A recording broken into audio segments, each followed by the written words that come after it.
para hablar un poco de la tecnología, pues como del cemento y del concreto, como de una manera diferente. Pues digamos que normalmente estamos acostumbrados a que o yo pues en las charlas de tecnología de concreto y de cemento, pues que he estado, tienen un corte muy parecido todas. Yo traté de darle un enfoque un poco distinto y espero pues que les guste los temas que vamos a conversar hoy. Si hay alguna pregunta, pues al final será bienvenido. Y muchas gracias pues por la invitación a participar en estos espacios para enriquecer, digamos, el conocimiento, pues no solo el de ustedes, sino el mío, porque con los aportes pues también uno aprende bastante. Entonces, pues así muy someramente, ¿cierto? Algo de lo que vamos a conversar. De pronto en la parte de concretos va a quedar un tema, digamos, más abierto para de pronto una segunda sesión hablando ya de algunas particularidades o concretos, pues en, eh, para algún uso específico. Y vamos a centrarnos pues en lo que son los cementos, los agregados y algunas de las patologías, digamos, más importantes que uno puede encontrar en el concreto.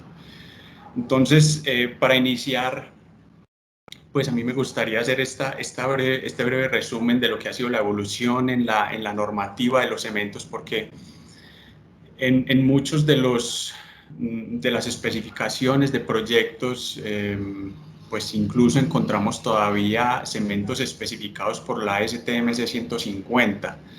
Esa fue una norma que tuvo una aprobación inicial en el año de 1940, donde se hablaba pues de un cemento tipo Portland y tenía unos requisitos prescriptivos, pues netamente prescriptivos. De ahí, digamos, ya en 1967 hubo la primera aprobación de la STMC 595, que nos habla de cementos, digamos, adicionados con algún tipo de material puzolánico. Permítame un momento, yo aquí cierro esto. Que está.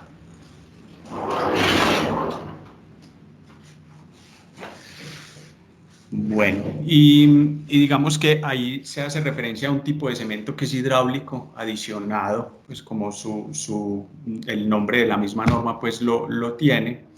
Y ahí había una combinación de requisitos prescriptivos y desempeño para los cementos. Finalmente, o digamos ya en 1992, entra la primera aprobación de la STMC 1157, donde nos habla, digamos, de cemento, digamos, hidráulico a secas y donde los requisitos vienen más dados por el desempeño de los cementos y el concreto que por algunos requisitos pues prescriptivos. Y para entender un poco esa diferencia entre prescripción y desempeño, pues tenemos que cuando hablamos de prescripción en los cementos, hay unos requisitos tanto físicos como químicos. Si de pronto recuerdan la normativa de cemento, pues que en Colombia es la NTC 121 y anteriormente la 321, hablaban de esos requisitos físicos, la 121, y los químicos, la 321. Y digamos que en esa manera de especificar los cementos, los productos son de determinada naturaleza, los que se utilizan en la producción de los cementos, y tenían que cumplir con unos rangos predeterminados para, digamos así, cumplir con el requisito pues, de la norma. Ya cuando hablamos en desempeño, no hay restricciones en la composición del cemento o de sus componentes, ¿cierto? Ya podemos utilizar básicamente cualquier tipo de material que nos aporte las características necesarias y tenga el desempeño adecuado en el cemento y en el concreto. Y por definición, pues para entender un poco más, el cemento Portland viene dado por la pulverización propiamente del clinker, y donde hay otros materiales como el sulfato, que es el que conocemos para controlar los fraguados en el cemento, ahí es donde aparecía la restricción en la adición hasta un 5% de caliza y algunas adiciones menores para el procesamiento. Pero miren que digamos, la participación del clínker era muy importante, muy relevante, mientras que las adiciones eran muy restringidas, solo a la caliza y algunas de molienda. Ya en el cemento hidráulico adicionado, esa definición es un cemento compuesto por dos o más constituyentes inorgánicos, donde uno de ellos no es el cemento Portland, o sea, ya se podrían hacer combinaciones bien fuera binarias cuando tenemos el cemento Portland con algún material cementante suplementario, como es una puzolana, una escoria o la misma caliza últimamente, o combinaciones ternarias, ¿cierto?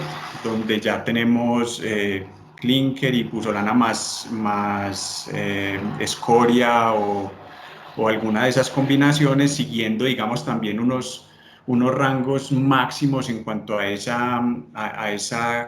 nivel de adición. Y finalmente, pues tenemos la definición de un cemento hidráulico. Mire que a medida que avanzamos va siendo como más liberal la definición y no te restringe los materiales ni sus proporciones o su participación dentro de la mezcla. Y en el cemento hidráulico simplemente decimos que es un cemento que fragua y endurece por reacción química y que es capaz de hacerlo bajo el agua. O sea, ya es una definición muy amplia donde podría uno utilizar una gran cantidad de materiales y digamos que eso representa ciertos beneficios no solo para la industria del concreto y del cemento, sino en términos sociales, pues por impactos ambientales y demás, que de algo hablaremos en eso durante la charla. Entonces, en la norma, esta es básicamente la ASTM C 1157, donde nos hablan de los diferentes tipos de cemento, de uso general, de alta resistencia inicial o de alta resistencia temprana, que es el más buscado, digamos, por los prefabricadores o productores de bloque o elementos pretensados o postensados. Los de moderada y alta resistencia a sulfatos, que en algunos casos, pues incluso vamos a ver algún ejemplo del requerimiento de esos cementos, y los de moderado o bajo calor de hidratación cuando tenemos concretos donde hay que cuidar ese calor de hidratación, y también de algo hablaremos de una patología específica debido a altos calores de hidratación, por ejemplo. Entonces, ¿cuáles de esos conseguimos en Colombia? Ahí sí, yo les podría decir que casi que todos esos se consiguen en Colombia, ¿cierto? El uso general, pues ni se diga. El de alta resistencia temprana es con el que pues trabaja básicamente Argos, digamos, analizando esos tipos de cemento, uno puede llegar a la conclusión de que tiene los otros tipos que están allí pues especificados, moderadas y alta resistencia a sulfatos y demás. Ahí me gustaría hacer un paréntesis y decirles, aunque en Colombia se consiguen todos esos tipos de cemento, hay que tener mucho cuidado. ¿Por qué? Porque las plantas, ¿cierto? Como estamos trabajando con esa norma que permite hacer adiciones de diferentes materiales, no todas las plantas tienen la misma disponibilidad de materiales. Si nos vamos a Sogamoso, en Sogamoso, ¿qué encontramos? Que hay una escoria disponible para adicionar, y tanto el cemento de uso general como el cemento concretero o el estructural max, que es el que ahora se consigue, son adicionados con escoria, en diferentes niveles, por supuesto. Pero si nos vamos a otra planta, por ejemplo a Río Claro, hasta hace algún tiempo, todo el cemento que salía de Río Claro tenía básicamente adición de caliza, si era uso general en un porcentaje, si era de estructural max en otro, pero ahora también se le está adicionando arcilla calcinada, o sea que es un cemento que en sus características básicas en resistencia y demás, que son los de la ficha técnica, va a cumplir, pero hay que tener cuidado cuando ya está uno trabajando en el concreto, por ejemplo, con los aditivos, porque puede que no reaccione igual. Lo mismo va a suceder con el cemento de Cartagena. En Cartagena, que hay disponibilidad, que estamos al lado del mar, pues habrá escoria que viene, no sé, de Italia, de la China, de diferentes partes, y también se utiliza caliza. O sea, les estoy hablando de 3 ciudades de Colombia donde hay adiciones completamente distintas, entonces los cementos pueden comportarse diferente, y aunque cumplan pues con los requisitos de cada uno de esos tipos de cemento. Como ejemplo, tengo el cemento de estabilización, de uso de estabilización, que es producido básicamente en Planta Nare y en Planta Tolú, y tiene unas adiciones de caliza que lo hacen de pronto acreedor a un título de cemento de moderado calor de hidratación, incluso bajo calor de hidratación. Pero por los diferentes ensayos, pues se decidió ponerle de moderado calor de hidratación. O sea, en Colombia sí se consiguen los distintos tipos de cemento. Lo que hay que tener muy claro es el uso que se les va a dar a esos cementos. Porque si vamos a trabajar por un cemento de moderado calor de hidratación, yo no puedo, digamos, pedirle al concreto que tenga un desarrollo de resistencias, digamos, acelerado, porque pues no lo voy a encontrar. Con estos tipos de cemento, pues normalmente se encuentra uno con algunos mitos o unos paradigmas que hay, y es, por ejemplo, en los tiempos de fraguado, ¿cierto? Como son cementos adicionados con otros tipos de materiales que son subproducto a veces de otras industrias, o a veces son producidos específicamente para hacer sustituciones en el cemento o en el concreto, que esas son dos vertientes que hay: o hacer adiciones en el cemento o hacerlas en el concreto. Pues entonces, en estos tipos de cemento adicionados se piensa que el fraguado inicial es diferente, y vemos que tanto para las barras verdes, que son cemento de uso general, como para los cementos hidráulicos adicionados y los hidráulicos, que son estos últimos de la derecha, pues el fraguado inicial puede estar entre los básicamente 80 y 120 minutos, ¿cierto? Algunos salen de ese rango, pero en general son muy parecidos. Lo mismo sucede con los fraguados finales, donde podemos estar hablando entre 180 y 280 minutos para los tres tipos o las tres normativas de cemento. Entonces, también digamos que queda eh, pues ese mito. O sea, los fraguados iniciales y finales no son muy diferentes. En las resistencias iniciales bajas, de pronto haya en los cementos hidráulicos adicionados, la naturaleza de los materiales que se utilizan para adicionar, que son puzolanas y no son hidráulicas, sino que tienen un efecto, digamos, retardado. Puede que la resistencia un día no sea tan buena, pero igual se pueden utilizar materiales como la escoria, que ayudan en esa ganancia de resistencia temprana, y algo les voy a mostrar pues en alguna de las diapositivas. Entonces vemos pues que las resistencias también son iniciales, pueden ser muy comparables. Las resistencias a 28 días, obviamente en los cementos adicionados, hidráulicos adicionados, pueden obtener resistencias mayores por el hecho de que esos materiales, digamos, puzolánicos, puedan tener reacciones a partir de los 7 días en adelante, donde ayudan en esa ganancia de resistencia a largo plazo. Y digamos que también podemos obtener unos rangos de resistencia con los cementos hidráulicos pues muy parecida a lo que se obtiene con un cemento Portland propiamente dicho. De parte, digamos, de la industria del concreto premezclado, pues puede haber un temor, y es que ellos pierdan la flexibilidad a poder hacer sustituciones, pero eso no es del todo cierto.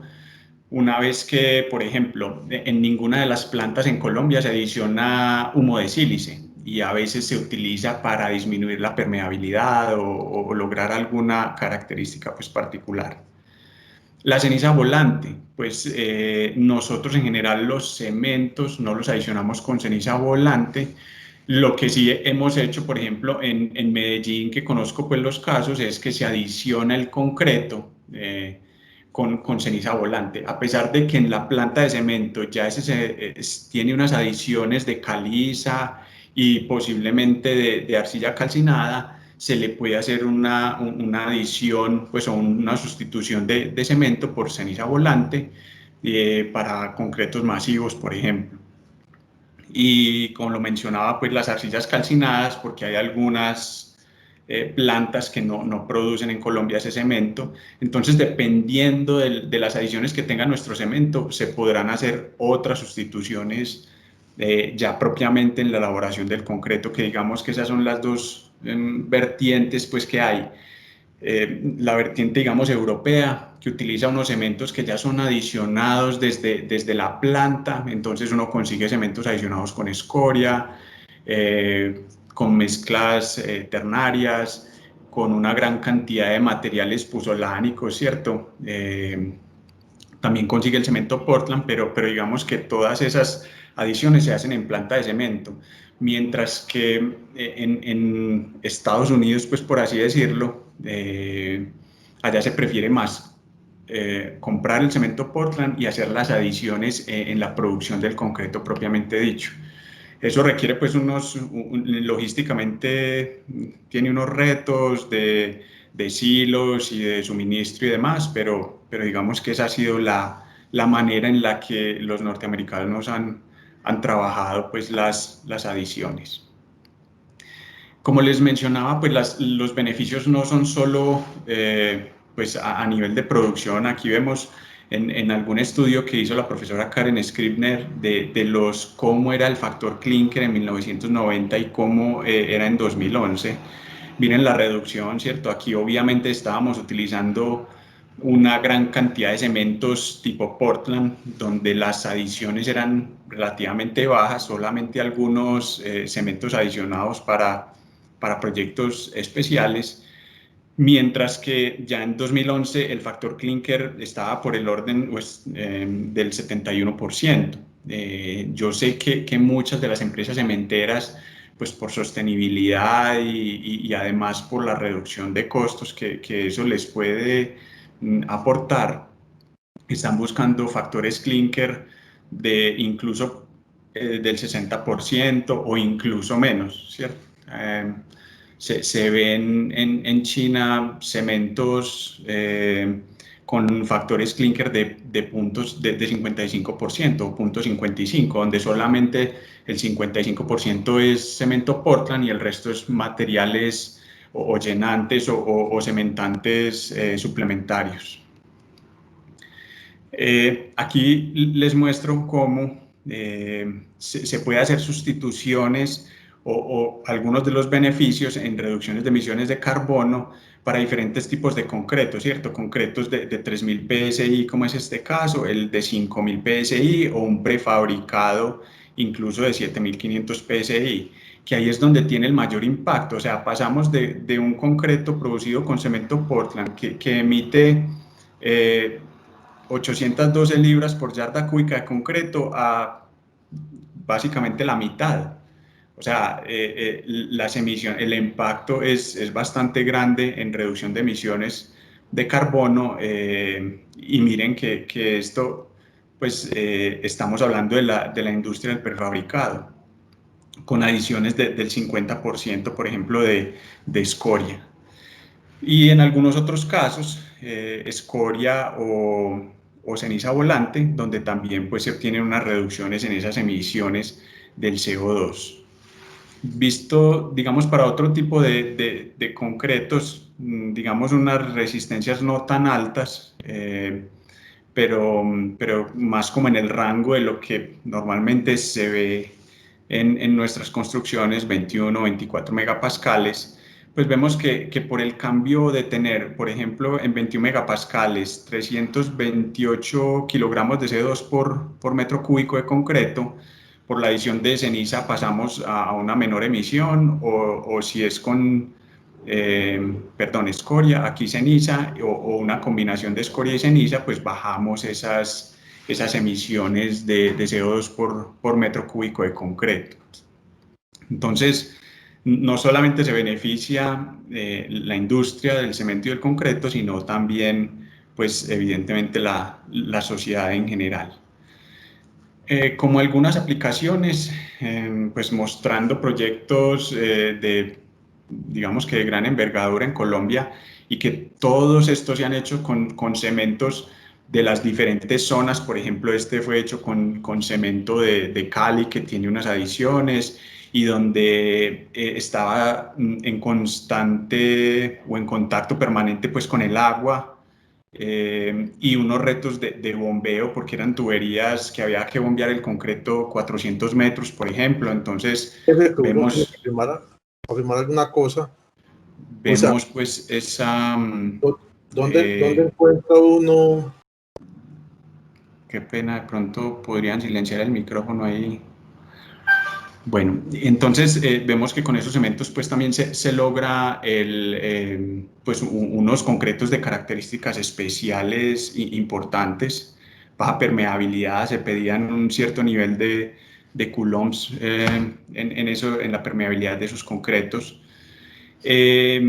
En los proyectos viales, por ejemplo, en Pacífico 2, este puente de 400 metros, donde es una estructura postensada, porque muchas veces preguntan, con esos cementos sí se puede hacer concretos pretensados o postensados. Aquí está la prueba: una luz central de 70 metros, 169 metros, perdón, y una longitud total de 400 metros, pues hechas con este tipo de cemento pues adicionado. Este cemento pues venía de Río Claro, entonces tiene unas adiciones. Ya cuando pues les mencione como la localización del proyecto, ustedes se imaginan el tipo de adiciones que tienen esos cementos. Aquí en Medellín, el puente Gilberto Echerry Mejía, con unas cimentaciones importantes. Estamos hablando de una cimentación de alrededor de 1000 metros cúbicos para cada uno de esos pilares. En la planta de tratamiento de aguas residuales de Bello, donde se pedían unos concretos con un nivel de resistencia a sulfatos y además una baja permeabilidad. Entonces eran unos concretos especificados con una relación agua-cemento máxima de 0.35 y unos niveles de sulfato pues que incluso les voy a mostrar una tabla, porque es como uno de los requisitos prescriptivos que se pedían para la resistencia a sulfatos de los cementos, ¿cierto? En el túnel de Oriente, ahí tenemos, pues, aquí está la foto del túnel del Seminario, pero todos los concretos, o sea, todo el que haya pasado por el túnel va a encontrarse con el concreto para pavimento, con los concretos prefabricados de los elementos laterales o de las cunetas por donde va todo el cableado y demás, los elementos prefabricados de los laterales y de la parte superior del túnel, todos elaborados con estos cementos adicionados. O sea, se pueden hacer muchas cosas con los cementos adicionados, incluso concretos de ultra alto desempeño. Un concreto de 21.000 psi o de 150 megapascales de resistencia a la compresión, ya con características adicionales de resistencia incluso a la tracción, y no tanto en módulo de elasticidad, pero sí a resistencia a la tracción, y que tienen un alto contenido de fibras. Con ese tipo de cementos adicionados se puede producir este tipo de concretos. Recuerdo en una de las visitas a alguno de los clientes, donde pedían un concreto pues como era por norma europea, pedían un concreto C50-60 en cilindros 50 megapascales, en cubos 60 megapascales, y decía que el cemento de Argos no servía porque no tenía resistencia de 52 megapascales a 28 días. Pues son algunos paradigmas que hay que, digamos, derribar cuando uno se encuentra con algunos especificaciones pues, de proyectos que no han sido pues, o debidamente establecidos o con personas que de pronto les hace falta un poquito más de estudio de esas nuevas tecnologías, por así decirlo. En las torres B de Bacatá, con una altura de 240 metros y unas resistencias en columnas que iba decreciendo de 12.000 a 8.000 PSI, y donde todas las losas de los edificios tenían resistencia de 8.000 PSI, y además de eso piensen en el bombeo de los concretos a 240 metros de altura, ¿cierto? Entonces se pueden lograr todos esos tipos de retos o cumplir esos retos aún con cementos adicionados. Pues sin ánimo de entrar en una polémica, simplemente imagínense la cantidad de concretos que tiene este proyecto, Hidroituango, donde hay concretos masivos para tapones, donde hay concretos sometidos o van a estar sometidos a un desgaste, concretos para pavimentos, para las estructuras pues al interior, y donde hay una gran cantidad de requisitos, incluso de temperaturas de colocación y máximas temperaturas. Incluso en algunos de estos, ¿qué hizo el productor de concreto? Cogió el cemento que ya tenía ciertas adiciones y le adicionó metacaolín, un producto pues de Corona, para incrementar pues, o densificar la matriz y buscar una mayor durabilidad. Entonces, a modo de resumen, con los cementos, pues tenemos que en el país se pueden hacer, digamos, literalmente cualquier tipo de obras con los requerimientos pues, que se tengan para ellas en cuanto a durabilidad. Lo más importante es que hay que conocer los tipos de cemento que se tienen y cuál es la mejor manera para sacarles ese máximo provecho a esos cementos pues, que hay disponibles. En segundo lugar, tenemos los agregados. Pues yo, como les dije, no les voy a hablar como de la procedencia de los agregados ni nada, solamente quiero conversarles al respecto como está muy orientado al diseño de mezclas y por qué es tan importante prestar un especial cuidado a los agregados. Porque ellos, como bien sabemos, pueden ocupar, digamos, entre el 60 y el 75% del volumen de la mezcla, perdón. Con ello lo que buscamos son varias cosas. La principal es la economía de la mezcla, porque es de los materiales que menos o menor costo tienen dentro de la mezcla. Y también controlar pues un volumen de pasta que sea adecuado, o sea, dependiendo del volumen de agregados que tengamos, yo voy a tener un volumen de pasta. De esa pasta va a depender la permeabilidad, no solo de la pasta, sino de la conformación de la pasta, porque la pasta como tal es cemento y agua.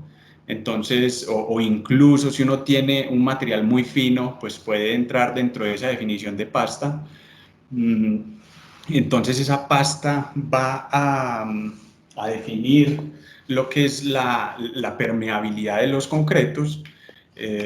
Finalmente, lo que va a impactar la durabilidad de los mismos y socialmente hablando la sostenibilidad de la obra y del proyecto. Pues eso, digamos, es el fin último, que una obra sea sostenible. Mientras menos intervenciones y reparaciones haya que hacerle, la obra será pues mucho más sostenible y duradera, que es lo que buscamos. Entonces, por eso los agregados son tan importantes, y yo les quiero hablar como de eso porque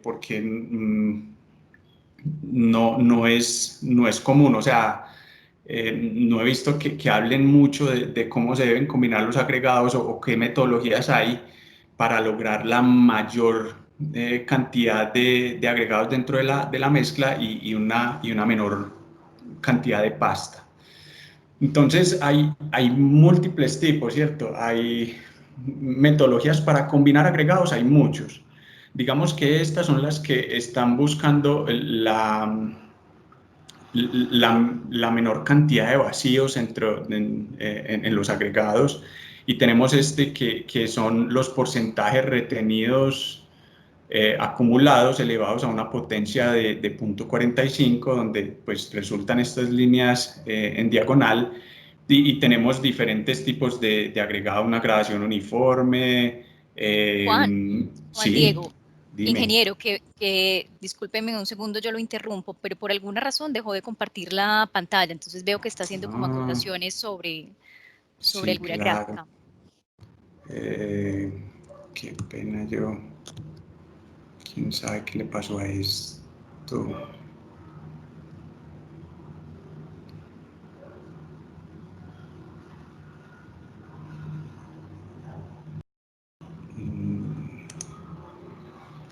Listo, ahí la están viendo. Ahora sí, perfecto. ¿Y desde dónde dejaron de ver? Creo que esa fue la última que mostraste, o sea, creo que estábamos allí. Exactamente. Ah, bueno, listo, perfecto. Entonces, no, gracias ahí por decirme, pues. Entonces, tenemos gradaciones continuas donde hay de todos los tipos de agregados, o hay gradaciones donde hay agregados que están faltantes, y digamos que estas metodologías lo que buscan es que haya de todos los tamaños de agregado, o que pueden faltar algunos, pero lo que buscan es una mayor densidad en el concreto.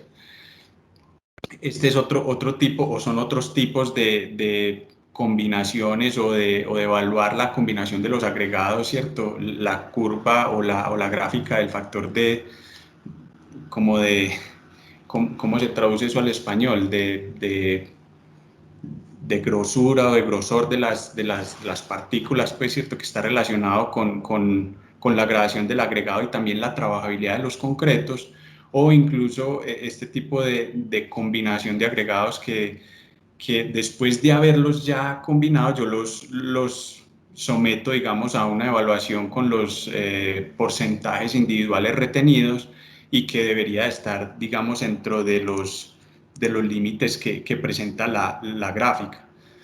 Esos son algunos de los métodos que se han utilizado, y hay una alternativa que es un trabajo que ha venido haciendo el doctor Tyler Ley en Estados Unidos y su grupo de investigación. Ellos tienen o propusieron esta curva llamada tarántula, pues porque él dice que aquí se parece una pata de la tarántula, aquí está la otra, y este sería pues como el cuerpo, entonces por eso le pusieron pues curva tarántula. Pero mediante el uso de esta curva, digamos que se pueden buscar combinaciones de agregados que ayuden a tener una mejor trabajabilidad de la mezcla, una reducción de la cantidad de pasta, porque pues estamos optimizando la cantidad de los agregados, y también mejorar las propiedades en estado fresco y endurecido de la mezcla, pues lo que finalmente va a apuntar es a la durabilidad del concreto. Tengo, por ejemplo, aquí el impacto de las arenas. Sí. Siempre nos han hablado, o en la STMC 33 o en la norma técnica colombiana, nos dicen que el módulo de finura de una arena para concreto puede estar entre 3,1, por ejemplo, entre 2,1 y 3,1 aproximadamente.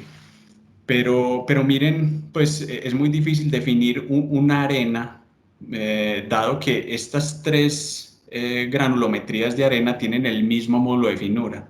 Entonces, ¿cuál será mejor? Por eso, digamos que solo mirar el módulo de finura se queda corto a la hora de definir si la arena es buena o mala. Incluso en Argos hay una digamos, una premisa en el diseño de mezclas, y es que si el módulo de finura te cambia en más de 2 décimas, hay que rediseñar la mezcla, pero con esto, digamos, se queda uno un poco perdido en esa definición, pues, o en esa combinación de los agregados que puede uno hacer, y cuál sería la más óptima. Una pregunta que surge es: ¿yo puedo utilizar cualquier tipo de agregados en la mezcla? Pues sí, digamos que lo ideal es tener unos agregados de forma más cúbica, pero si a medida que los agregados van perdiendo esa forma cúbica y se van tornando más alargados o más planos, llegando pues a unos factores de aplanamiento, de alargamiento que en general ojalá no sean mayores al 15%, pues uno sí los puede utilizar, pero ¿eso qué va a hacer? Que uno tenga que utilizar mayores dosis de agregados y posiblemente mayor cantidad de pasta, ¿cierto? Y eso, digamos, como que va o va en contravía de lo que queremos lograr, que es reducir la cantidad de pasta. Pero sí se pueden utilizar, o sea, de hecho, yo he tenido ejercicios o trabajos con algunos clientes donde pues obviamente no se puede hacer un tamizaje y sacar las partículas planas y alargadas y hay que trabajar con ellas porque no hay disponibilidad de otros agregados en la zona. En cuanto al material grueso, pues lo que pasa cuando uno tiene un tamaño, digamos que hacemos una división, los agregados finos y los agregados gruesos.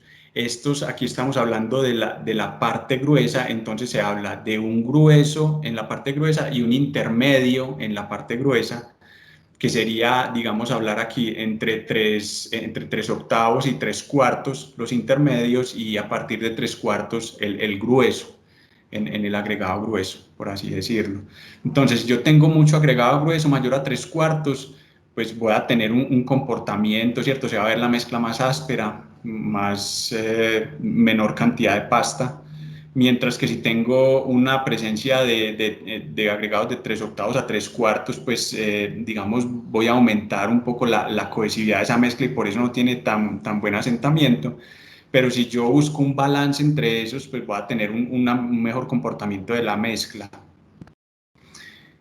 Como ejemplo, pues aquí digamos hay unos agregados que tienen una buena gradación, pues esto acorde pues a los parámetros de la curva tarántula, pero también les quiero mostrar que no importa que uno tenga agregados tamaños faltantes en la gradación.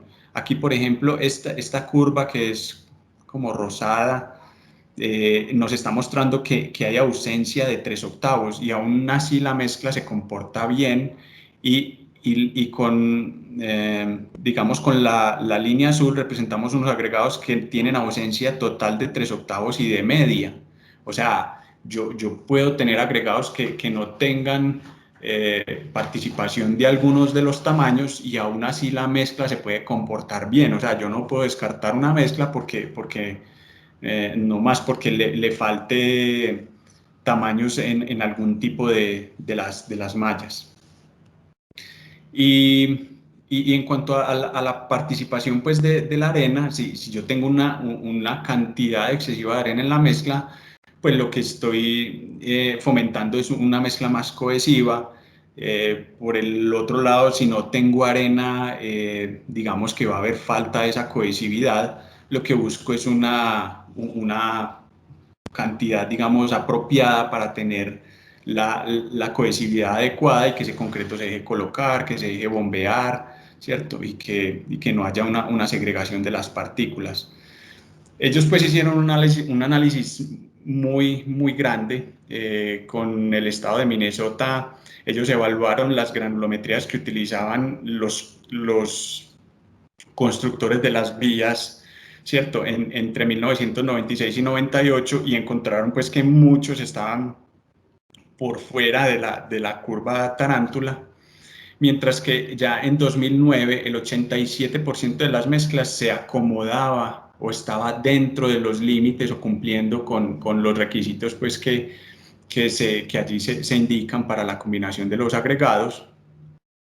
Ya en 2010 era el 98%, ¿cierto? ¿Y por qué? Porque a ellos los premian o la razón por la cual se llegó a esto es que a ellos los premian por optimizar menor cantidad de cemento en la mezcla, pues obviamente conservando unos valores mínimos, pero con la optimización de los agregados, pues se lograba tener esa reducción en la cantidad de pasta y de cemento, pues por ende en la mezcla. Otra de los beneficios pues, que notaron al tener una mayor cantidad de mezclas que se acomodaban o que entraban dentro de los parámetros de la curva tarántula es que tuvieron una disminución en el IRI.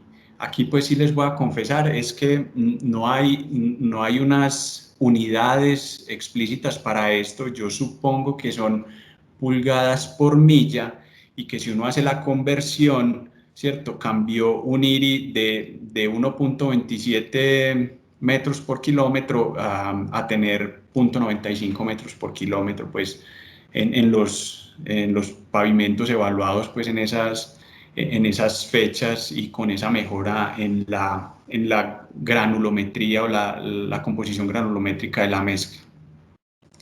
Y por eso, digamos, voy a hacer un paréntesis y voy a hablar aquí del concreto para pavimentos, que puede ser como tan importante o tan relevante pues como para lo que ustedes hacen, y es que uno lo que busca con los concretos pues o para pavimentos, hay diferentes variables, ¿cierto? Pero ¿cuáles son las más importantes para un diseño de mezcla de un concreto para pavimento?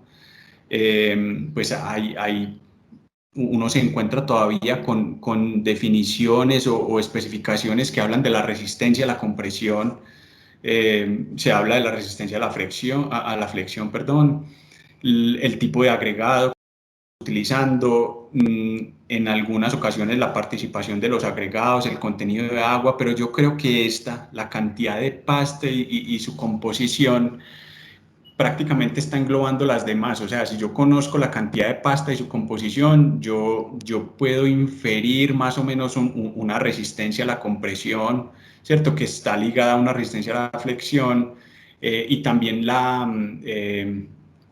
susceptibilidad de esa mezcla a fisurarse, porque pues en un concreto va a haber esfuerzos de compresión y de tracción, y eso pues digamos lo mostramos con esta publicación que se hizo, donde digamos para diferentes contenidos de pasta en la mezcla, el ACI pues recomienda que para un concreto para pavimentos haya un contenido de pasta entre 23 y 32%, que equivale a 230 o 320 litros por metro cúbico. Pues ojalá lo ideal fueran 270 litros, el 27%, pero miren que en la resistencia a la compresión, pues el hecho de que yo tenga mayor cantidad de pasta o mayor presencia de pasta en la mezcla no me altera mucho esa resistencia a la compresión. Pero si me voy a la resistencia a la tracción, mire que a medida que yo tenga mayor cantidad de pasta, sí va a haber un decrecimiento importante. Pues aquí el cambio será un valor cercano a una desviación estándar o cosas de ese estilo, pero aquí ya estamos hablando de que estamos cayendo, pues puede ser incluso más del 25% dependiendo de la cantidad de pasta que yo le ponga. Y en este estudio, pues claramente definían que la estabilidad del volumen del concreto se ve grandemente afectado por el contenido de pasta, ¿cierto? Mientras mayor contenido de pasta, mayores tensiones va a tener que soportar el pavimento a través de su vida útil. Entonces, tener unos concretos para pavimento con un elevado contenido de pasta es perjudicial. Ahí digamos que en Argos, para tratar de controlar este tipo de cosas, lo que se busca es que el contenido de pasta, incluso para concretos donde la contracción es muy importante, pues tipo una bodega industrial o un concreto, pues buscamos que ese contenido de pasta en realidad esté lo más cercano a 28 a 280 litros, como para poder asegurar, por ejemplo, en un piso industrial, que la contracción a los 90 días es menor al 0.05%, que eso es pues importante en esos concretos y está especificado en la ficha técnica. O sea que ese es uno de los factores más importantes en el diseño de mezcla de un concreto pues para pavimentos. Hay que prestarle mucha atención a eso, y eso va ligado a la cantidad de agregados que yo tenga en la mezcla. Digamos, aquí ya pasamos a hablar un poco de las patologías del concreto, pues son muchísimas. En realidad yo voy a tocar algunas que son más inherentes a los materiales y de pronto al proceso constructivo, porque hay muchas que son sí o sí ligadas al proceso de colocación o al de curado o demás. Pero aquí voy a mencionar unas como de las, creo yo, de las más relevantes y que hay que tener más cuidado pues en los concretos. Entonces, digamos que el desgaste por abrasión, normalmente en este tipo de estructuras donde decimos, no, es que no va a haber una carga importante, o sea, el concreto puede ser de 3000 PSI y no nos preocupamos por nada más, ahí es donde más cuidado hay que tener. ¿Por qué? Porque uno no sabe ese concreto cómo lo vayan a colocar, no sabe uno cuál es la relación agua-material cementante, no sabe cómo lo van a curar y demás. Entonces termina uno que una obra que no tiene nada de carga y simplemente por el efecto de la lluvia y del uso por unas personas que me imagino que no serán muchas, tenemos un desgaste importante al cabo de unos 10 años, ¿cierto? Que pesar que haya que reemplazar una placa de estas donde supuestamente no había una exposición o unos factores de exposición, digamos, muy importantes, pero que hay que sustituir o reponer, y eso pues va en contra de la durabilidad y la sostenibilidad que hemos venido conversando. Este es otro ejemplo, digamos, de menos años de exposición, pero miren el nivel de desgaste que tienen esos concretos. ¿Por qué? Porque se trata de un centro comercial en Manizales, pues va a ser claro, donde hay una parte que es plana, de una losa plana. En general esos elementos se diseñan con resistencia a los 21 megapascales y no más, o sea, no se especifica absolutamente nada más. Y esta parte de las rampas donde el concreto incluso puede tener un asentamiento distinto y una colocación diferente, porque obviamente en la parte plana utilizaron un acabado mecánico. En la parte donde es inclinado, donde está la rampa, el acabado fue manual, supongo yo, porque no había registros de la construcción, pero digamos que aquí hay una combinación de factores, ¿cierto? Puede ser en el acabado, con la mano de obra, con el uso de agua adicionada en esa parte y ya la abrasión de los vehículos, porque es una zona de giro, pues termina por deteriorar un concreto y causar un montón de dolores de cabeza pues al dueño de la obra. Otro ejemplo de desgaste por abrasión, en este caso más erosión, porque estamos hablando de un tanque desarenador donde el agua lleva partículas en suspensión, pues la abrasión se entiende más como una fricción en seco. Este ya es por unas partículas en suspensión, entonces se habla más de una erosión.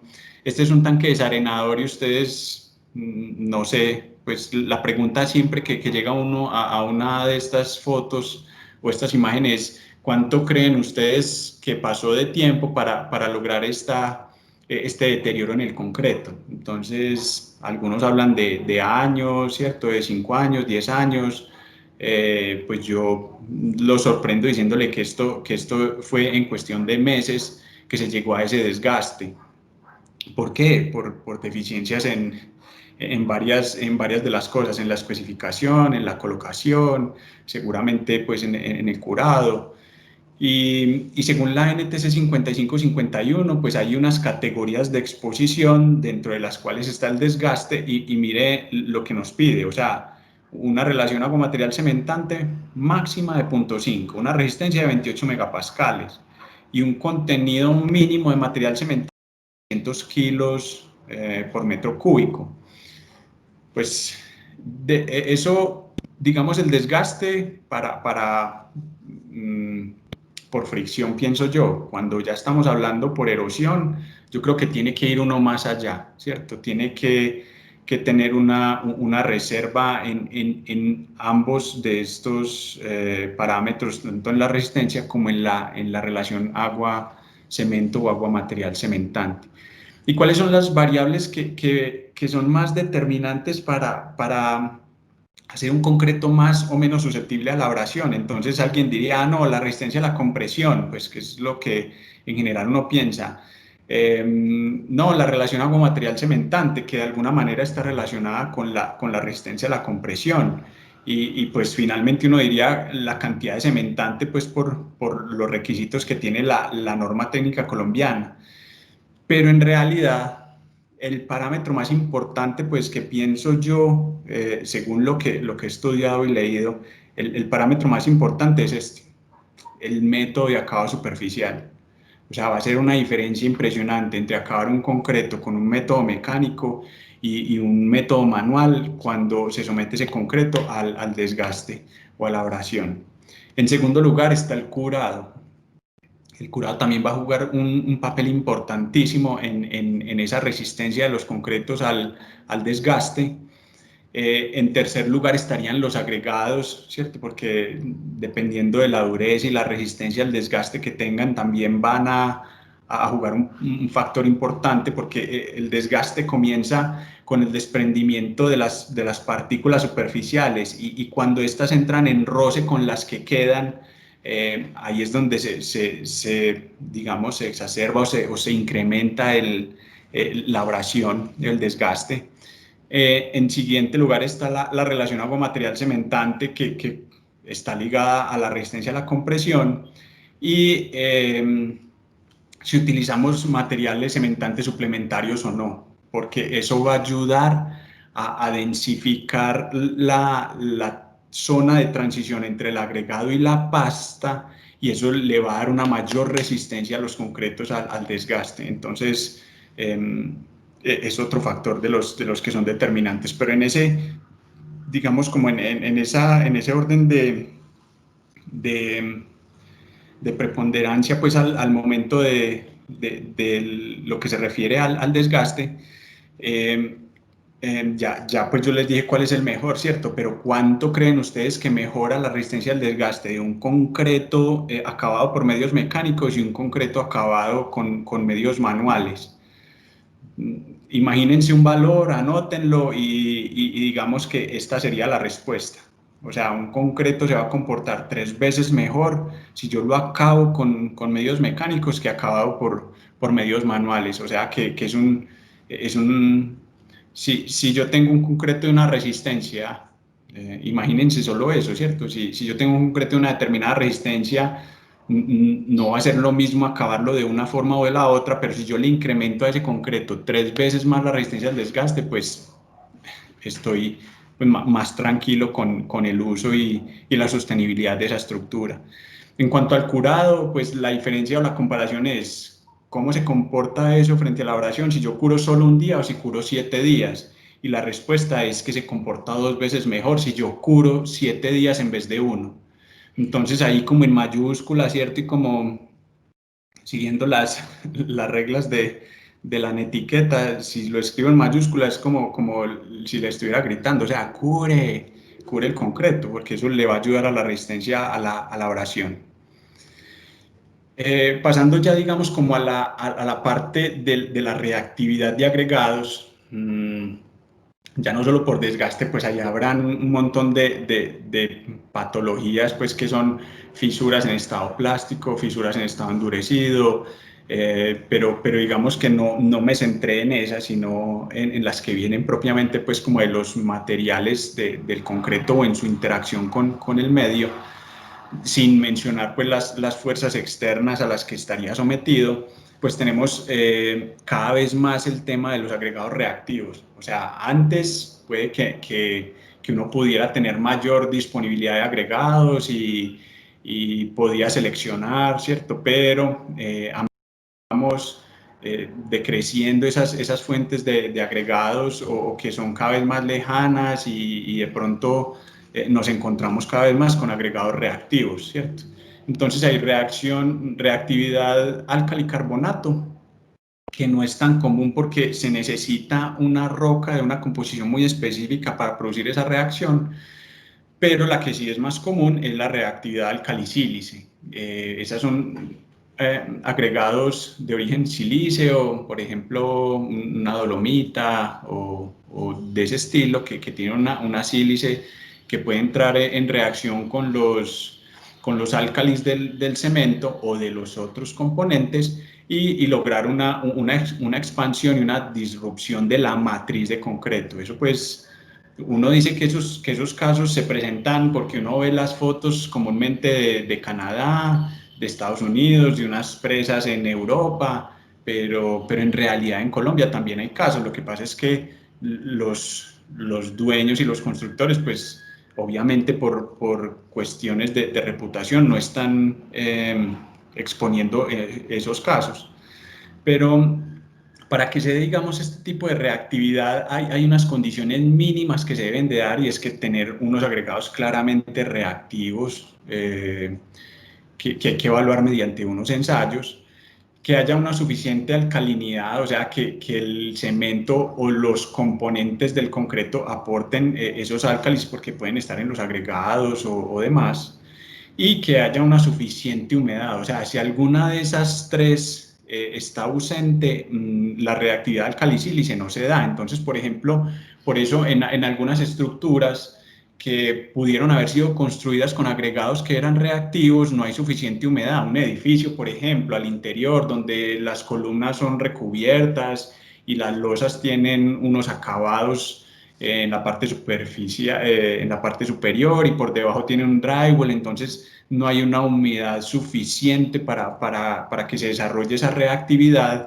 Entonces está uno muy tranquilo, ¿cierto? Aún teniendo esos concretos con agregados reactivos, pero les falta la suficiente humedad. O sea, cualquiera de estas que falte, no se da esa reactividad. Y como ejemplo, pues tenemos un agregado aquí que presenta su reactividad, y vamos a ver aquí como en la parte superior, ¿cierto?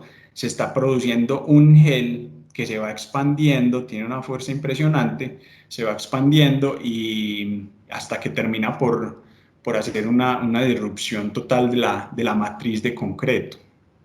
Dentro de esos casos que les mencionaba en Colombia, ¿cierto?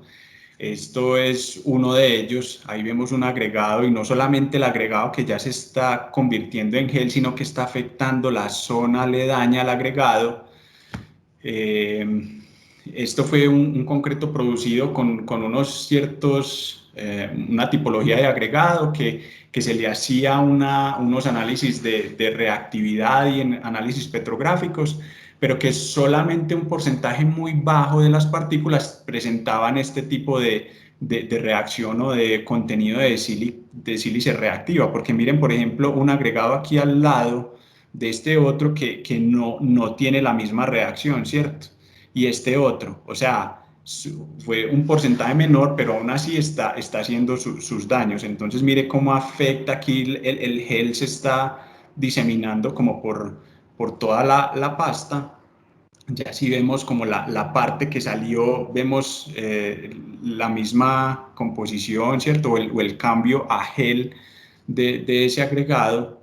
¿Y cómo empieza? Empieza con el gel, ¿cierto? Una ampollita en la pintura que estaba recubriendo el concreto.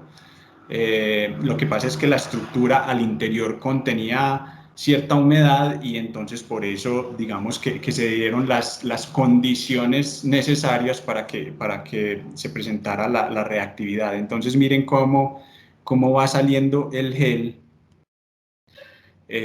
cada vez, digamos, creciendo en magnitud, pues por su expansión, y cómo finalmente termina por sacar una porción del concreto, pues porque ese agregado produjo la suficiente fuerza para desprender toda esta zona de concreto. Y si uno retira el agregado, pues o lo quita, pues miren, eso es como una, ¿cierto?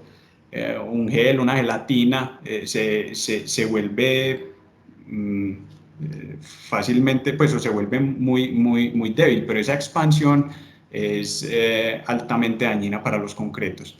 Entonces, uno cómo evita ese tipo de reacciones. Cuando hablábamos de la normatividad por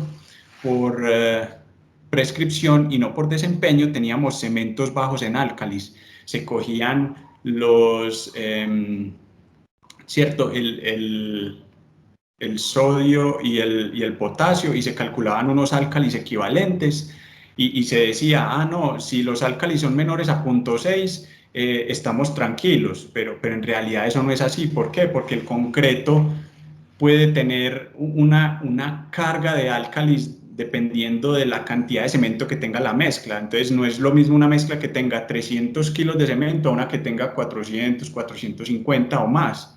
Entonces, por eso, digamos, esa normatividad prescriptiva ha venido cambiando. Incluso esto ya no hace parte de la STMC 150, se debe reportar, pero no es el parámetro que define la no aparición de una reactividad alcali-sílice. Se puede reducir la permeabilidad de los concretos, ¿cierto? Bajar la permeabilidad. Bueno, me vuelvo aquí un poquito y entonces aquí lo que hablamos ya es de la carga de álcalis en un metro cúbico de concreto, porque tenemos que considerar no solo el cemento, sino los agregados, los aditivos y los materiales cementantes suplementarios, y entonces ahí sí se genera un límite superior a partir del cual se puede presentar una expansión por la reactividad alcali-sílice, porque el contenido pues ya es suficiente para generar esa expansión. Otra manera de evitar esa reactividad es utilizar materiales cementantes suplementarios. Pues aquí estamos mencionando dos, pero básicamente cualquier material cementante suplementario lo que va a hacer es reducir un poco la cantidad de pues él va a consumir el hidróxido de calcio y eso va a ayudar a mitigar un poco la alcalinidad del concreto y digamos que eso ayuda a que no aparezca este tipo de reacción. Dependiendo del material, habrá sustituciones que pueden llegar al 20, 25, 30, 40%, dependiendo también de la reactividad de los agregados, porque no todos los agregados tienen la misma reactividad. Y también se pueden utilizar cementos adicionados, ¿cierto? Lo que hemos venido conversando. O limitar alguna de las tres condiciones por las cuales se da esto, o la humedad, o los álcalis, o agregados reactivos, que a veces pues no es tan fácil pues prescindir de un agregado reactivo por la disponibilidad en la zona y demás. La norma lo que dice es haga un ensayo de reactividad de los agregados. Digamos que lo que de pronto es cuestionable en esta norma es que hay que llevarla a mucho tiempo, ¿cierto? Uno quiere saber rápidamente si sus agregados son reactivos o no, y para determinar si los agregados son reactivos o no en esta norma hay que someterlos mínimo 90 días, 3 meses, y si no hay que llevarlos pues más lejos, incluso hasta un año habla la norma.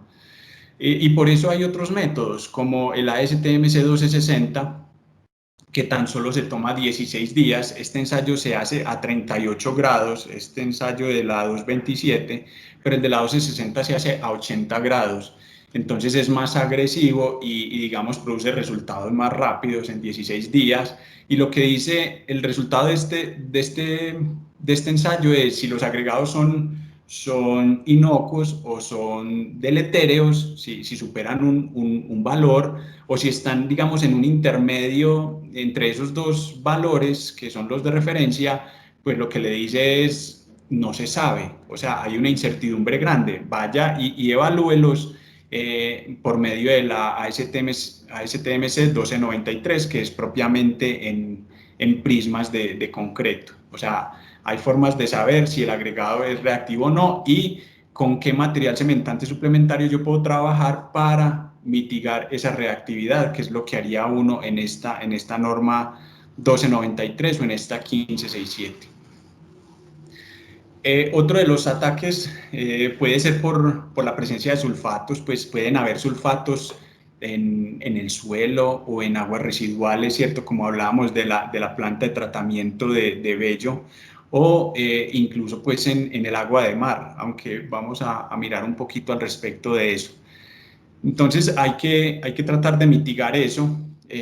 Otra de las maneras de ataque por sulfatos es la formación de tringita diferida pues, o retardada que se da cuando los concretos superan una temperatura en sus primeros días de colocación de 70 grados, o sea, una mezcla para un elemento masivo con una gran cantidad de cemento y que genere una temperatura mayor a 70 grados, pues está corriendo el riesgo de en el futuro sufrir un ataque por sulfatos, ¿cierto?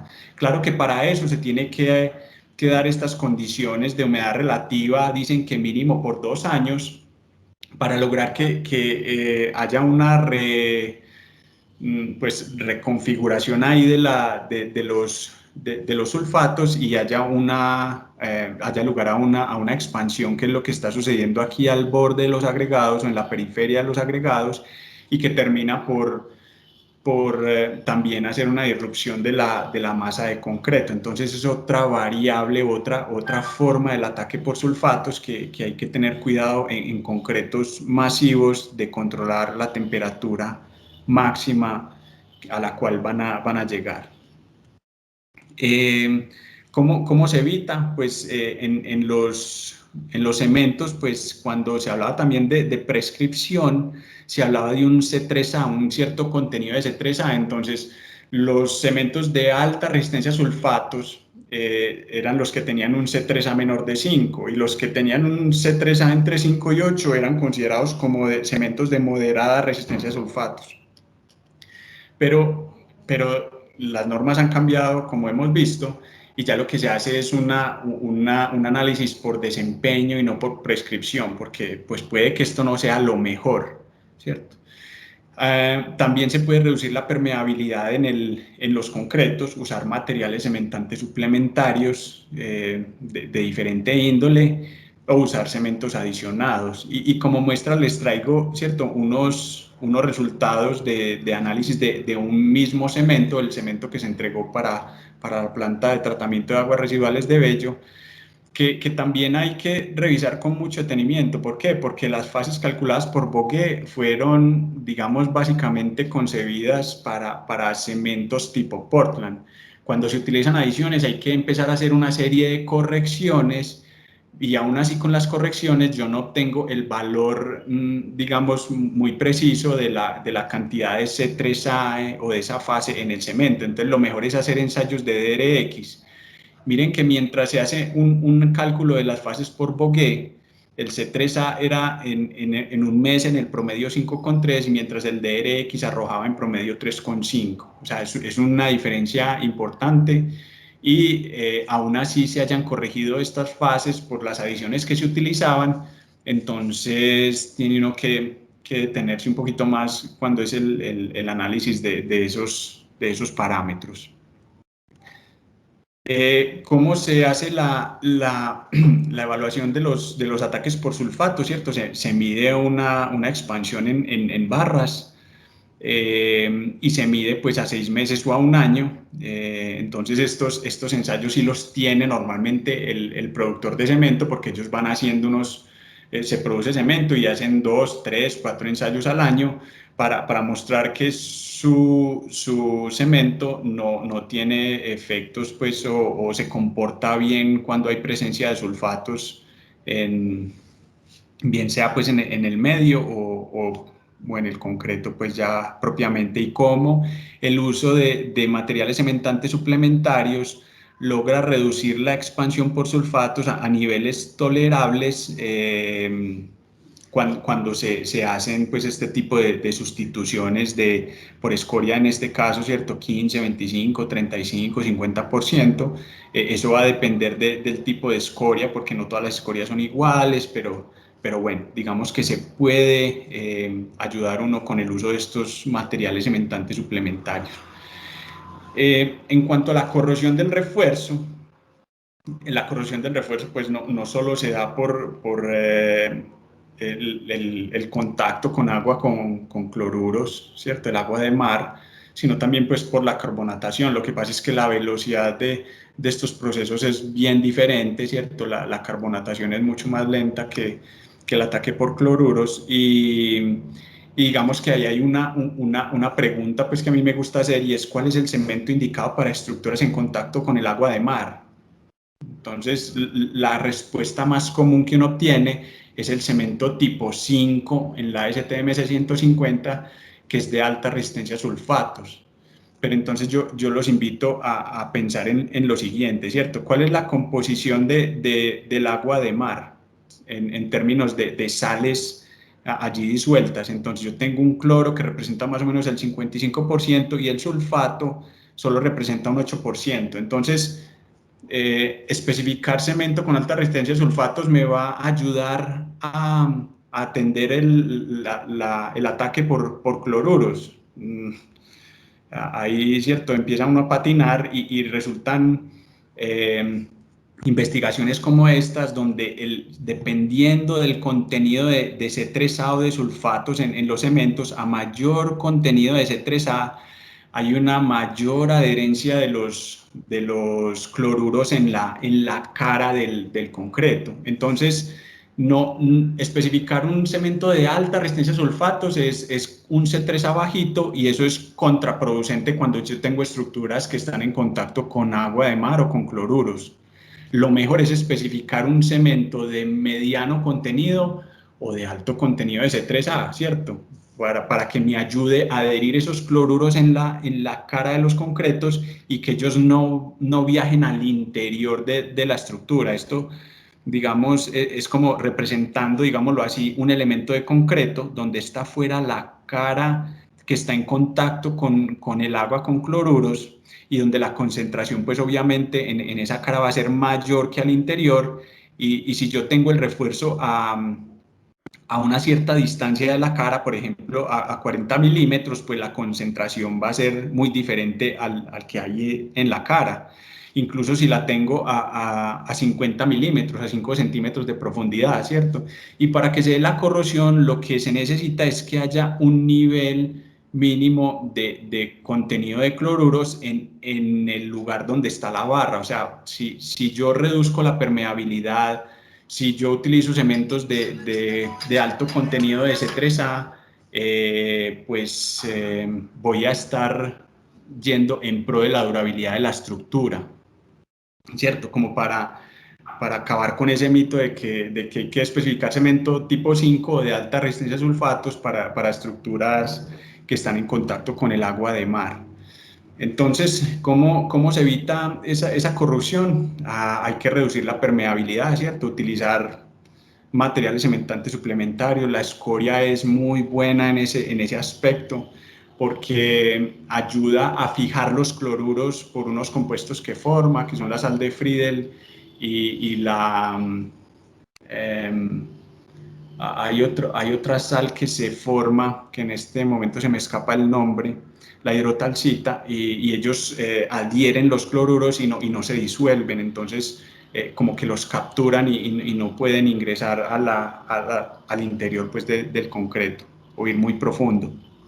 Y utilizar cementos adicionados. Entonces, eso era lo que les quería contar pues al respecto como de las patologías. Muy importante es el uso de los materiales cementantes suplementarios, porque además de la combinación de los agregados que me está ayudando a reducir la cantidad de pasta, pues estos me ayudan a densificar la zona o la interfaz entre la pasta y el agregado, ¿cierto? Si uno, digamos en esta foto, se hace una ampliación aquí en esta zona de interfaz entre el agregado y la pasta, ustedes ven como mucho vacío, mucho negro, y eso lo que hace es que está mostrando la porosidad de esa zona, mientras que si se tiene una zona de interfaz más densa con el uso de estos materiales cementantes suplementarios, pues yo reduzco la permeabilidad de esos agregados, porque muchas veces por ahí es por donde viajan todos los líquidos o los gases, por esas zonas donde es más poroso. Entonces esto ayuda a disminuir esa porosidad. Digamos que aquí hay una combinación, hay una zona más porosa, otra menos porosa, pero eso es lo que se busca con esos materiales cementantes suplementarios: reducir la porosidad, pues incrementarla o densificar la matriz.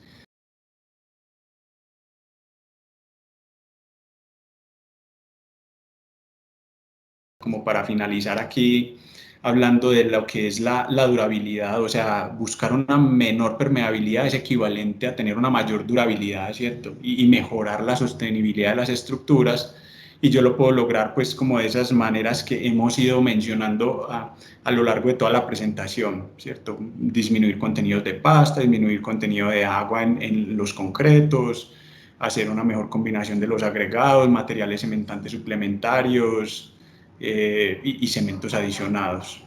Vamos entonces a abrir un espacio de preguntas. Creo que el primero en levantar la mano virtual fue el ingeniero Juan David. Entonces, adelante, Juan, y seguimos con el ingeniero Miller y finalmente en este turno el ingeniero Franco. Adelante, Juan. Sí, muy buenas tardes. Buenas tardes. A mí me surgieron pues 2 preguntas. La primera va relacionada con las mezclas de concreto que de pronto tengan adiciones de fibras o de materiales, pues fibra de vidrio, fibra de carbono o cualquier otro.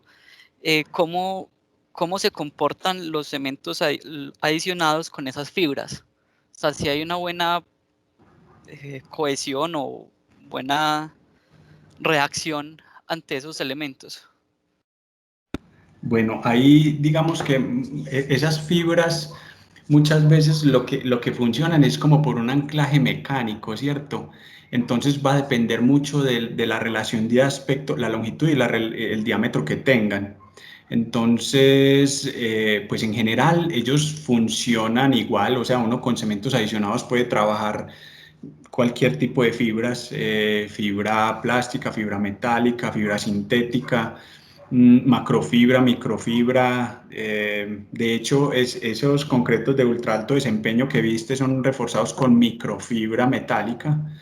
Y he visto pues algunos otros casos de concretos lanzados reforzados con macrofibra, incluso en pisos industriales con fibra metálica, y no, digamos, no ha habido inconvenientes al respecto. O sea, la adherencia es buena y, como te digo, más depende de la forma y la geometría de la fibra como tal.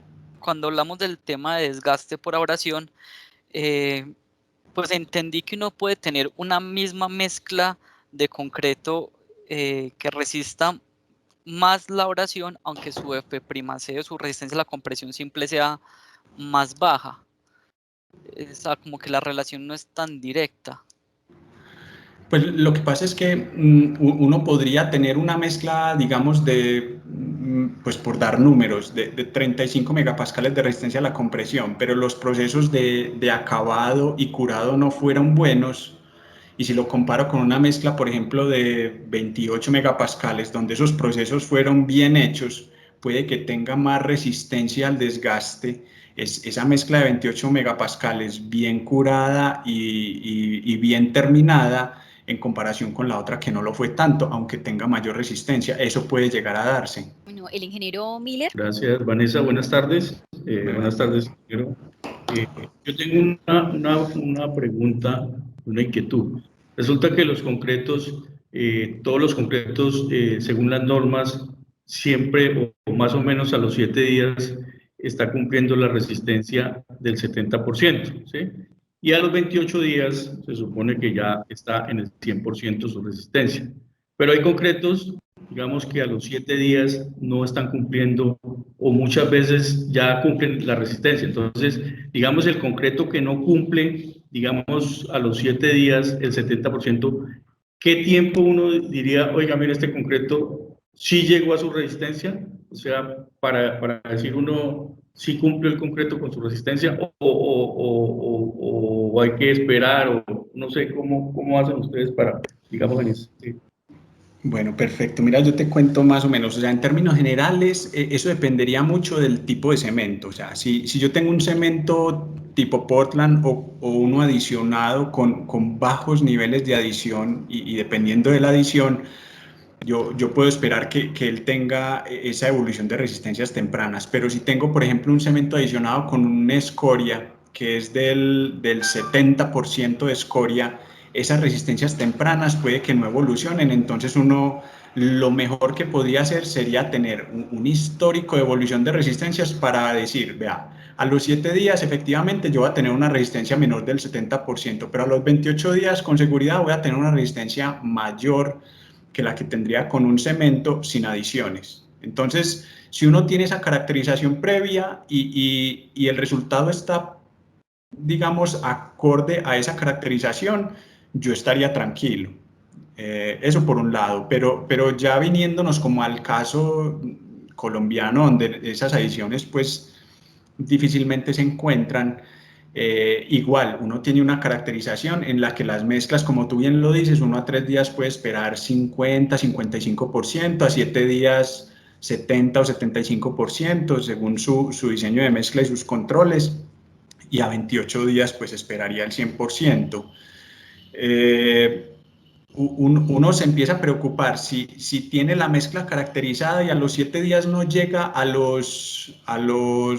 pues a ese porcentaje esperado, yo sí me empezaría a preocupar porque pues ya uno tiene el conocimiento de cómo evoluciona, y si no llega a eso es algo que está sucediendo, bien sea con los materiales o con el proceso productivo o con la elaboración de los cilindros o con el curado, algo debe estar sucediendo. Sí, lo que pasa es que, digamos, que tenga bien los procesos constructivos, de curado, todo, pero su resistencia, digamos, no alcanzó. O sea, ¿hasta qué tiempo uno dice, oiga, el concreto a los 40 días, 50 días ya va a tener la resistencia? Sí, esa era como la Sí, enfocada. digamos que ahí lo que se hace pues es uno en la obra toma cilindros de testigos, pues los que uno llama, hay veces toman uno, hay veces se toman los dos o tres, pues dependiendo del juicio, del conocimiento que se tenga en la obra, muchas veces porque dicen, no, o sea, yo estoy totalmente seguro que lo voy a lograr, y entonces dejan solamente un cilindro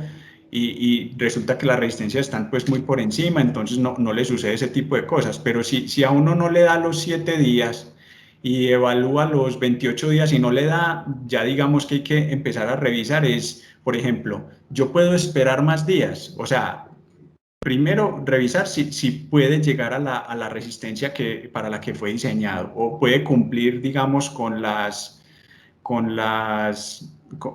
ese valor mínimo, aún estando por fuera de los 28 días, porque es que eso se vuelve un problema muy de abogado, como, es que la especificación decía los 28 días, y como usted no está llegando a los 28, sino a los, no sé, a los 40 días o a los 56 días, y si lo ensayó a los 56, digamos que es delicado, pero si uno conoce la evolución y puede darle una espera, porque eso es muchas veces lo que se hace en las obras, ¿no? Esperemos que esa obra, ese elemento todavía no va a ser cargado, yo puedo darle una espera, y si cumple la resistencia, pues estoy tranquilo, o se hace la evaluación con el diseñador estructural y dice que con ese nivel, pues lo acepta. O sea, hay muchas alternativas, pero un tiempo estimado que uno deba esperar, no, eso depende de la mezcla, de la evolución que tenga, ¿cierto? Del análisis que se haga particular de la situación, pienso yo.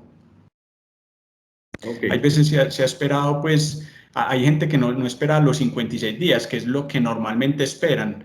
Hay gente que los falla, no sé, yo he visto fallas a los 40, 42 días, 45 días, porque no pueden esperar más, o hay veces a los 56, o incluso si tienen más muestras, pues fallan a los 56 y después más adelante, pero eso depende mucho de la obra, del avance que necesite, de la supervisión técnica que tenga, muchas cosas, la interventoría. Vale, Juan, muchas gracias. Con gusto. Adelante, Franco. Juan, buenas tardes. Buenas tardes. Un punto. Yo vi que hablaste del tema del curado, del tema del acabado, pero ahí hay un elemento que normalmente uno, por ejemplo, yo sufro mucho, o en obra he sufrido mucho, las cunetas no se vibran. Entonces, por más cualquier tipo de cemento que vos estés considerando, si vos no vibras, el concreto no va a alcanzar a hacer lo que se requiere, ¿no es cierto? Entonces, ¿cuán porcentaje, cuando hablas de 2 más, de 3 más, un mal vibrado, un buen vibrado, que debe establecer incluso la calidad de la mezcla, ¿correcto? Si la mezcla es buena o si la mezcla es mala, en función de que él te muestra los excesos de agua que pueda presentarse o esa clase de cosas. Es la primera duda que tengo como, o la aclaración que pienso que se debe dar. Y segundo es, ¿qué diferencia, digamos, qué diferencia se puede dar cuando yo trabajo cementos especiales? Es decir, listo, yo diseñé mi mezcla y toda esa clase de cosas, pero ¿qué consideraciones se deben de tener en obra con respecto, o la exigencia es la misma si yo trabajo un cemento especial a si trabajo un cemento general, de uso general? Porque uno en esencia ve en las obras que se trabaja de la misma manera, ¿sí? Y las diferencias, si yo trabajo un cemento general, un cemento estructural, un cemento tipo 5, deben ser muy sensibles con respecto a esos procesos tan simples como una buena colocación, como un buen vibrado, como un buen curado. Esas consideraciones generan diferencias importantes dentro de los cementos y los concretos, incluso los concretos cuando hablamos del tema de agregados y las variaciones que se pueden dar. Bueno, Franco, gracias ahí por las preguntas. Digamos que en términos de la vibración, sí, efectivamente, cuando uno lo que busca con la vibración es sacar el aire, digamos, atrapado que hay en la mezcla, ¿cierto? Y hay reglas simples que le dicen a uno, ¿cierto? O reglas, digamos, que han sido establecidas, pues que habría que revisar de pronto nuevamente, y es que, bueno, por 1% de aire adicional que le queda a la mezcla atrapado allá, la resistencia puede crecer en un 3%. Entonces se hablaba, no, si usted vibra mal, con solamente un 5% de aire atrapado que se le quede, la resistencia puede disminuir entre un 10 y un 15%. Entonces, ya hay que enlazar no solo la resistencia, sino la permeabilidad con la que va a quedar ese elemento en términos de durabilidad, porque uno de los parámetros fundamentales para la durabilidad es una baja permeabilidad. Entonces, si uno empieza a encadenar esos, pues digamos, como esos sucesos, esas variables, si yo vibro mal, le dejo aire atrapado, baja la resistencia, aumenta la permeabilidad, entonces ¿qué va a hacer? Va a disminuir la vida útil de cualquier elemento, no solo de la cuneta, sino de cualquier otro. Entonces, ahí digamos que cuánto peor es más o menos de ese estilo. Si uno, pues por solo dejar algún aire atrapado, ya tiene una permeabilidad mayor y mayor riesgo de corrosión y demás, ¿cierto? En cuanto a los cementos especiales y si tienen otras exigencias, estás en lo cierto. O sea, eso muchas veces se utilizan indistintamente. No, tengo este cemento y lo cambio por aquel. Ahí lo recomendable sería hacer evaluaciones, por ejemplo, de compatibilidad con los aditivos. O sea, recuerden lo que les dije, los cementos son adicionados diferentes en las plantas de Argus. No conozco los otros, pero puede ser que el cambio de un cemento que está siendo traído de una de las plantas por otro te genere algún inconveniente, porque el aditivo no actúe tan bien, porque el aditivo lo que va a actuar es sobre las partículas de clínker o sobre el clínker, no sobre la adición, porque la adición al inicio puede que sea inocua o digamos no tenga esa reactividad que tiene el clínker, a no ser de que sea un humo de sílice, que ese sí reacciona muy rápido, o un metacaolín, dependiendo pues del tipo, también puede empezar a reaccionar muy rápido. Entonces, sí habría que tener unas consideraciones o unos cuidados especiales, por ejemplo, con el curado. Si yo tengo un cemento de uso general que es adicionado con caliza, pues él va a tener una cierta reactividad. Entonces, si yo lo curo un día, 3 días o 7 días, se va a comportar de una manera. Si yo ya tengo un cemento de uso general adicionado con escoria, que son unos porcentajes de adiciones importantes, ¿cómo debo curar ese concreto? No va a ser Lo mismo si yo lo curo solamente 3 días, o sea, cuando uno tiene ya cementos o concretos adicionados, hay que cambiar el régimen de curado, ojalá hay que extenderlo para, digamos, asegurar no solo la evolución esperada en la resistencia mecánica, sino también en la durabilidad. Eso digamos que tú tienes mucha razón y hay que tener pues cuidado cuando se trabaja con cementos especiales, esos cementos que son adicionados o que tienen un alto porcentaje de adición, tienen sus cambios en las propiedades rheológicas del concreto en estado fresco, la evolución de la misma resistencia, sí, entonces hay que ser muy cuidadoso con eso. El ingeniero Álvaro, Sí. adelante con su pregunta. Sí, es correcto. Buenas tardes, hablas con Álvaro Ramírez. Pues ya prácticamente medio respondiste la pregunta que te iba a hacer, que era acerca de los aditivos. O sea, porque obviamente cada fabricante o cada proveedor de cemento pues tiene sus adiciones y entre comillas las trata como un secreto profesional. Sí. Entonces, cuando tú vas a usar aditivos, pues obviamente tienes que tener en conocimiento la reactividad que va a tener con estas adiciones, entre aditivos y adiciones, ¿sí? Sí, Entonces, señor. porque pueden reaccionar, como tú lo dijiste, y bien alguna vez nos pasó que ese tipo de las modificaciones de los pHs y otro tipo de elementos que empiezan a generar distorsiones en la manera en que reaccionan los aditivos con estas adiciones, o que el agua se exudaba excesivamente, que no, las reacciones tardaban en hacerse y entonces el agua se perdía cuando le metían el vibrador, ¿sí?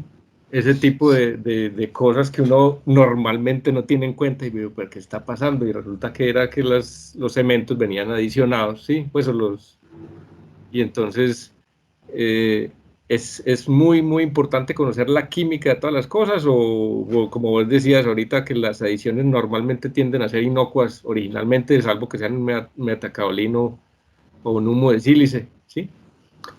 Pues, a ver, Álvaro, yo qué te digo, ¿cierto? Depende de la reactividad que tengan los materiales cementantes suplementarios, ¿cierto? Mientras más fino, eso sucede para, en general, el cemento y los materiales cementantes. Mientras más fino es más reactivo, ¿cierto? Sí. Si yo tengo un cemento molido a una superficie específica de 350 o 3500, como según las unidades que quieras, va a ser diferente si lo tienes a 400 o a 4000, ¿cierto? Sí. Y eso también sucede con los materiales cementantes suplementarios, pero ahí también hay que diferenciar entre unos que son hidráulicos, que si tú los pones en contacto con el agua, ellos empiezan la reacción, lo que sería una escoria y una ceniza clase C. Y comparado con una ceniza, por ejemplo, clase F, un metacaolín o un humo de sílice, que requieren de reacciones previas del clínker o del cemento con el agua para que se produzcan, digamos, los hidróxidos, que son los que van a ayudar a la reacción con el agua y con los materiales cementantes a evolucionar, pues, y a generar compuestos de resistencia. Entonces, tiene uno que primero mirar cuáles son las adiciones, ¿cierto? Sí. Y qué efecto hay de los aditivos, por ejemplo, sobre esas adiciones. Hay unos que funcionan sobre la adición, hay otros que no.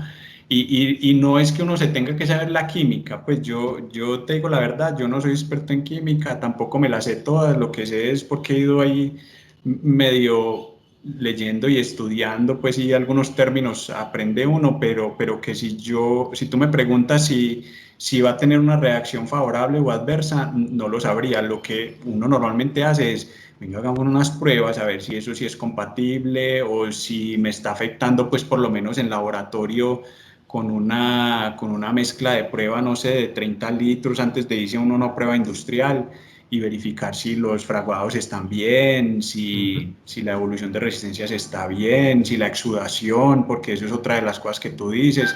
Hay unos materiales que tienen, pues, o disminuyen la exudación en el concreto, entonces eso te dificulta, por ejemplo, un acabado de un piso industrial o de un pavimento, cosas de ese estilo. Sí, y la última preguntita, para no molestar más. Cuando, pues, normalmente uno mete el cilindro del testigo en una, pues el testigo no, las pruebas, sí, en una piscina, y lo compara contra una condición de obra que original o usualmente es bastante diferente en cualquier obra. Cuando se le meten adiciones, el comportamiento en la hidratación, pues, de la molécula del concreto en condición normal de obra, ¿es mejor o es peor que si no lo estuviera? Pues, ¿sí? O sea, ¿es más benevolente con con el mal curado o es más exigente con el mal curado?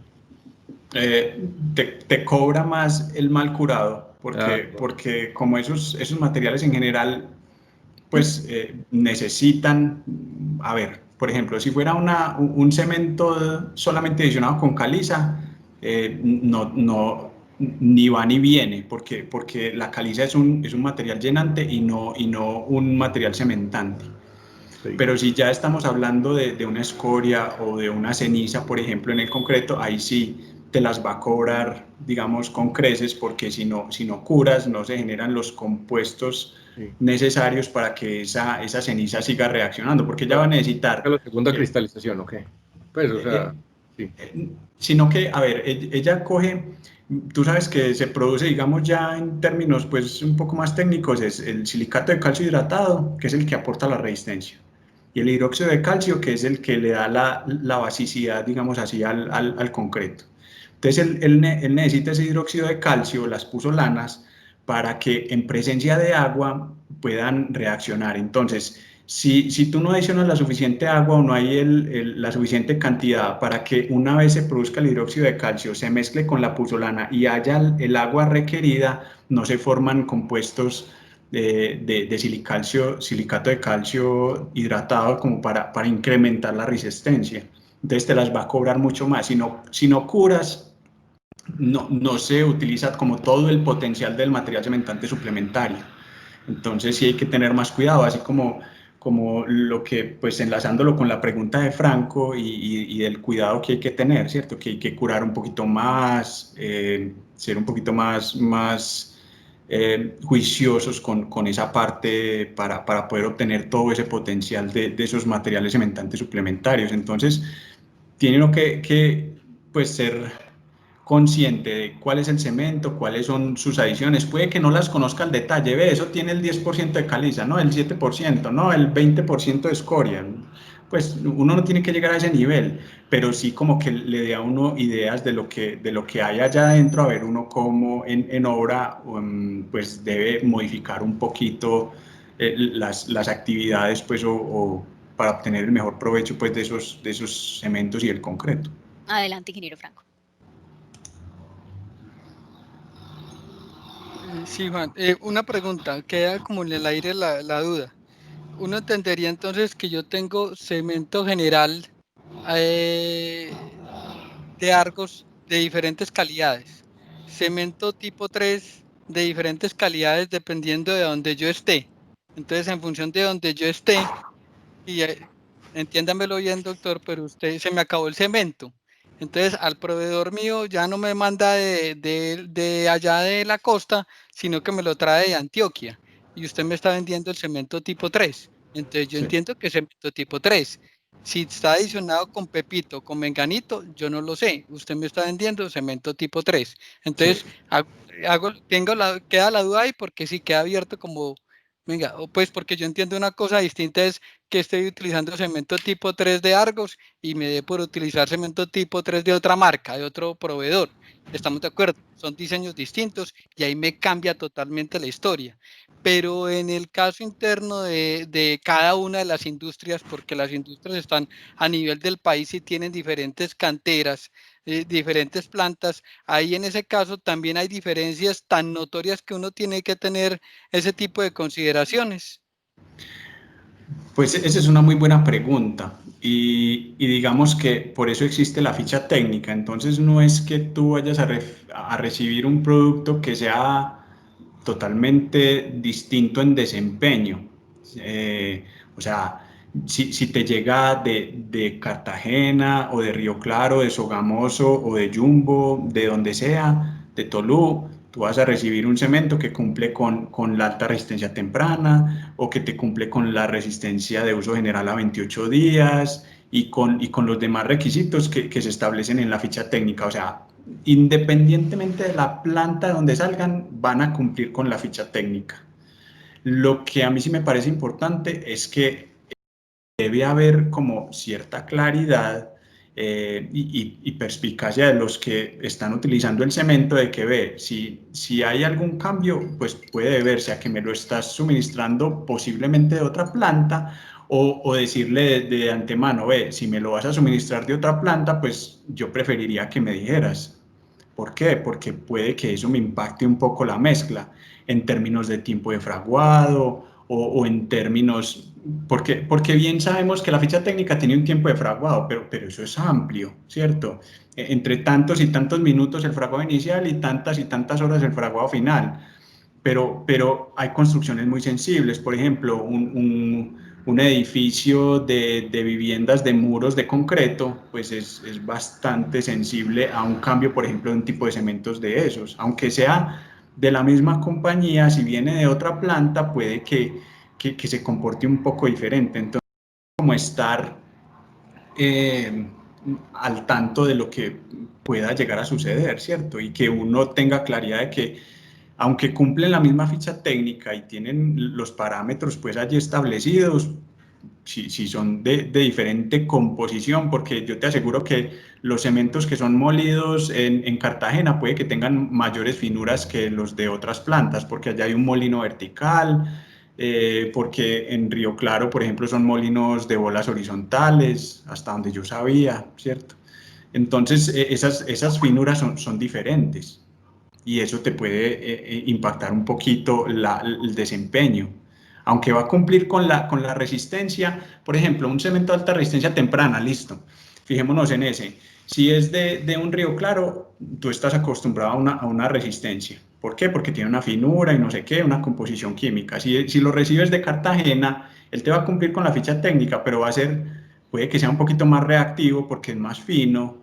Entonces, ese es el tipo de cosas que hay que tener como presente con los cementos que pueden venir como de otras regiones, pues hablando propiamente de Argos. Juan, yo tengo dos inquietudes. Sí. La primera de ellas está muy ligada con el tema de agregados que tal como lo decías durante la charla, es un tema que aparentemente no se le da la importancia que tiene. Y se fija uno un poco como en las especificaciones de los requisitos para agregados gruesos y finos y en la parte química que explica en un gran porcentaje el desempeño, ¿cierto? De una mezcla, uno ve como un solo requisito y es el relacionado con el porcentaje de sulfatos.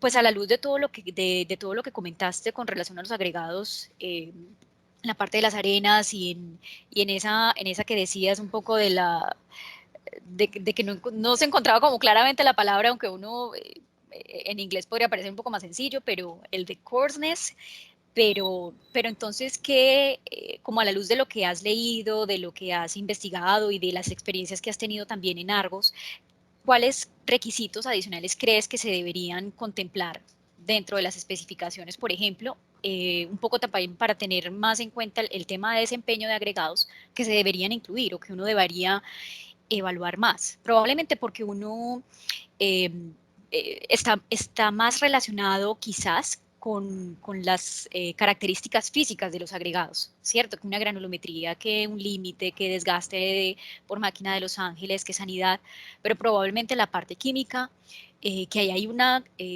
gran respuesta, ¿cierto? Al tema de desempeño, uno como que no le presta mucha atención, o por lo menos lo hablo en mi caso. ¿Qué características crees adicionales que se podrían incluir allí? Pues ahí me quedo un poquito como sin palabras, pues porque en esa parte química hay que tener, pues, a ver, no hay como unas reglas tan claras establecidas como lo hay en la parte física, de tamaños, de aplanamiento, alargamiento, de porcentaje que pasa la malla de 200 y demás. Pero en la parte química es un poco complejo porque no todas los agregados y por ejemplo en especial las arenas como tienen la misma composición, hay unas arenas que por ejemplo tienen unos contenidos de algún material que por alguna razón, digamos, absorben el agua mientras las estás mezclando.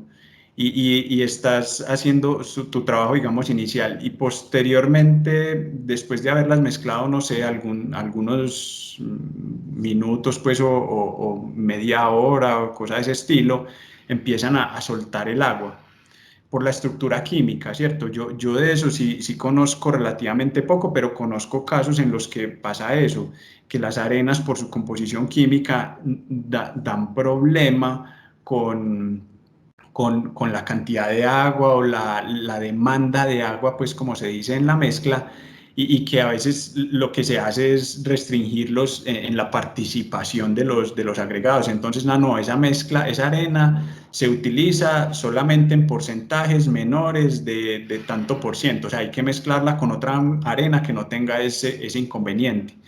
Pero no te sabría decir yo, pues, y sería una buena... digamos, tema de estudio, verificar si hay algunas condiciones pues químicas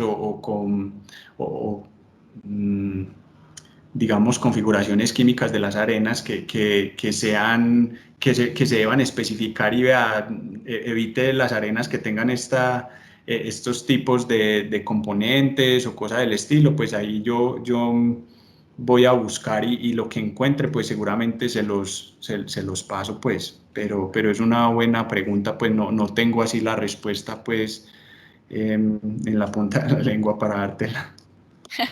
No sabes por qué también te lo preguntaba, porque en alguna ocasión estuvimos como evaluando un proyecto en el que tuvimos que mirar la condición de petrografía. Por ejemplo, ve uno, y lo digo así un poco de manera general, que hay proyectos, por ejemplo, de otras partes, que incluyen un poco para conocimiento también de quien construye o de quien realiza los diseños, toda la composición petrográfica, ¿cierto? O sea, de dónde viene el material, mucha historia química también del material, y de alguna manera eso le da al consultor o al constructor algunas luces de lo que puede esperar del material. Nosotros llegamos a ese análisis petrográfico un poco también por sospecha del cliente, pero en el sentido de lo que comentabas ahorita de las reacciones álcali sílice. Bueno, esa era un poco la primera pregunta. Y la segunda está relacionada con un poco también lo que comentaba el ingeniero Miller, y es el desarrollo de las resistencias. De las resistencias a la compresión, específicamente. Ahí, en proyectos normalmente de estabilización suelo-cemento, ustedes suelen recomendar mucho estos cementos de moderado o de bajo calor de hidratación. Y en algún momento que estuve haciendo como una comparación, sí me di cuenta que las resistencias a la compresión se desarrollaban no como esperaba uno a los 7 días, sino de manera más lenta. Eso también, yo no sé si es que de pronto uno ya es lector asiduo de la norma y siempre uno está, no, resistencia a la compresión 7 días, y eso es como un disco rayado 7 días, 7 días, 7 días.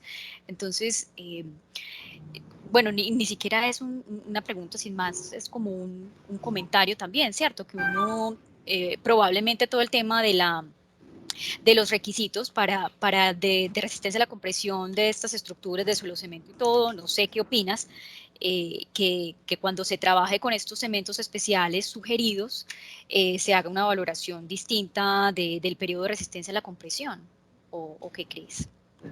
Sí, pues tú tienes mucha razón en eso porque, pues, en realidad, si uno se va a la norma, cuando uno trabaja con cementos, por ejemplo, de moderado o de bajo calor de hidratación, no te piden, en los de bajo calor de hidratación, por ejemplo, particularmente, no te piden resistencia ni a 1 ni a 3 días, sino a 7 y a 28. Y con el moderado no te piden resistencias a un día ni a 28, pero sí te piden a 3 y a 7. Entonces, ya eso es un factor o una característica física adicional que en algunos casos te piden resistencia a 28 días, pero no son tan altas. Entonces, en esos casos uno tiene que tener en cuenta de que para uno obtener un moderado, por ejemplo, bajo calor de hidratación, hay que adicionar el cemento, ¿cierto? Con algún tipo de material, bien sea un llenante, un filler, pues que llaman, o con un material cementante suplementario. ¿Para qué? Para que ese calor se genere, digamos, en otro momento, no en esas primeras edades. Dependiendo del tipo de cemento. Entonces ahí es donde uno tiene que tener en cuenta que es pues ser congruente al momento de especificar, por ejemplo, la resistencia de un concreto. Si yo estoy pidiendo un concreto que debe tener moderado o bajo calor de hidratación, pues yo a veces no le puedo pedir esa resistencia a los 28 días. ¿Por qué? Porque yo utilizo adiciones como una celiza volante, que sería la más indicada en ese caso para retrasar el calor o digamos disipar, que no sea tan concentrado en los primeros días, sino que sea más gradual por esa reacción puzolánica, pero yo a los 28 días no le podría exigir como la misma resistencia. También va a depender del porcentaje de sustitución de material que yo haga. Si yo hago porcentajes de sustitución bajos, por ejemplo, de 5 o 7%, bueno, está bien que yo le pida resistencias a 28 días, pero cuando yo subo a 20, 25 y más en porcentaje de sustitución, yo debo ceder un poquito en la resistencia a los 28 días, tal vez buscar una resistencia más tarde, dependiendo del material. Puede ser a 56 días o a 120 si estamos hablando de una ceniza.